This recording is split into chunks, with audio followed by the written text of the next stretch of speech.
Hello, I'm Kristen Oaks-White. And I'm Avery Davidson. Thank you for joining us this week. If you're going to New Orleans, chances are eating well is high on your itinerary. In spite of all the food there are still food deserts, places where there is little access to fresh fruits and vegetables. This week, TWILA's Neil Melancon takes us to an urban garden where two transplants to the city are helping feed their community.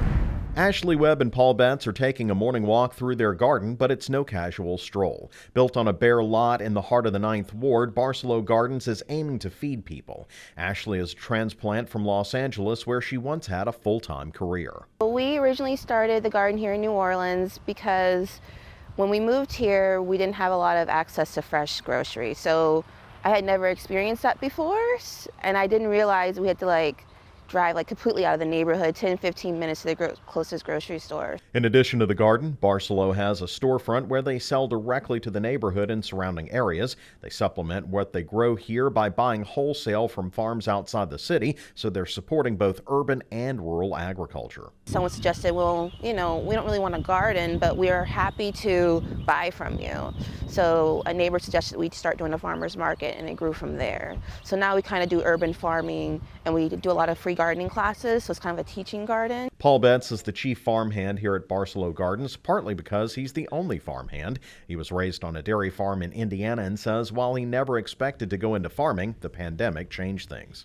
But I didn't really see this until the pandemic really changed my perspective on a lot of stuff. Barcelo runs classes as well as selling food. Passing on the knowledge of how to plant seeds and make them grow is what keeps Betts going. It's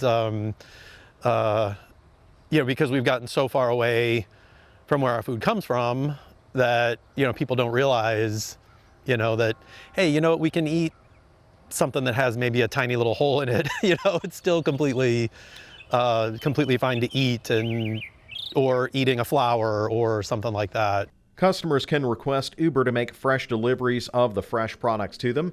Ashley says fulfilling those orders is fulfilling to her. Working the land is kind of like my own therapy. So it kind of, in therapy, we're always talking about keeping grounded. And the best way of being grounded is actually, being with the ground and the dirt. New Orleans is known for its food, but much of that food comes from outside of town. That's why gardens like Barcelo here are so important in helping reconnect people with the traditions that made this town famous. Reporting from New Orleans, I'm Neil Melancon. Barcelo Gardens have an active social media account and their own delivery service. We'll link you over on our website at twilatv.org.